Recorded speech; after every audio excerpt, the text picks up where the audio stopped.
माँ से भक्त कहे छथिन माँ सत सत बंदन माँ चरणों में कोटि कोटि प्रणाम। सारा जगत है प्रीति पराई माँ का चरण सुखिदाम। सारा जगत है प्रीति पराई माँ का चरण सुखिदाम। सत सत बंदन माँ चरणों में कोटि कोटि प्रणाम। सारा जगत है प्रीति पराई माँ का चरण सुखधाम। सारा जगत है प्रीति पराई माँ का चरण सुखधाम।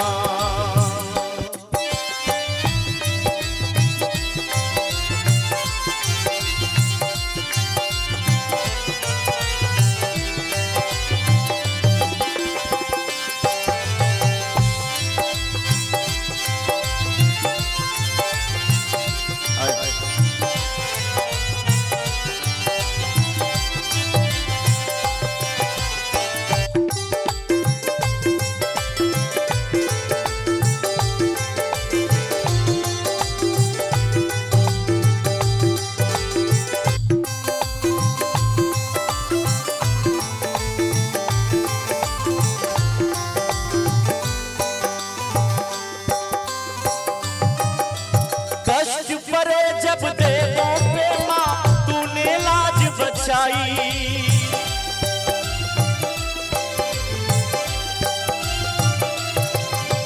कष्ट परे देवों पे माँ तूने लाज बचाई। जब जब पाप परे धरती पर हाँ रूप बदल के आई। अष्टभुजी माँ विंध्यवासिनी दुर्गा तू ही कहाई। नासनी मैया करती पाप नासनी मैया करती भक्तों पे शुभ काम। सारा जगत है प्रीति पराई माँ का चरण सुखधाम। सारा जगत है प्रीति पराई माँ का चरण सुखधाम।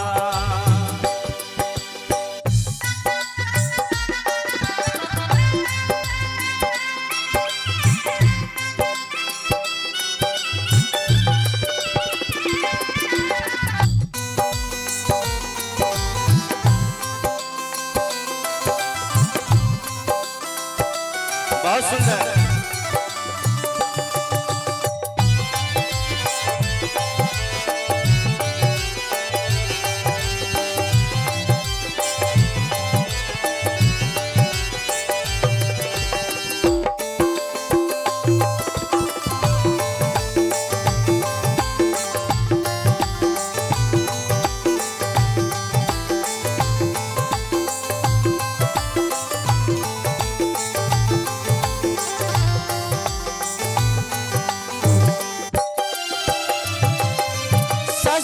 धारण करने वाली जगदम्बा तू महान।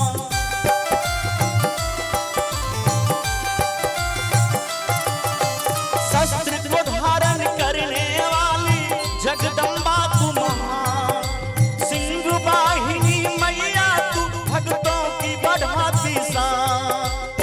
सब पर सुख बरसा के करती दया की दान। कष्ट मिटा के दूर करो माँ। कष्ट मिटा के दूर करो माँ। काली घटा किसान। सारा जगत है प्रीति पराई माँ का चरण सुखधाम। सारा जगत है प्रीति पराई माँ का चरण सुखधाम।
सोए भाग जगाए। तेरी कृपा दृष्टि से अम्बे जीवन में सुख आए। नव दुर्गा नव रूप तेरा तू शिवदाती कहलाए। सुंदर रूप स्वरूपा वाली, सुंदर रूप स्वरूपा वाली सभी जपे तेरा नाम। सारा जगत है प्रीति पराई, माँ का चरण है सुखधाम। सारा जगत है प्रीति पराई, माँ का चरण है सुखधाम। सत सत बंदन माँ चरणों में माई, सत सत बंदन माँ चरणों में कोटि कोटि प्रणाम। सारा जगत है प्रीति पराई, माँ का चरण है सुखधाम। सारा जगत है प्रीति पराई, माँ का चरण है सुखधाम। सारा जगत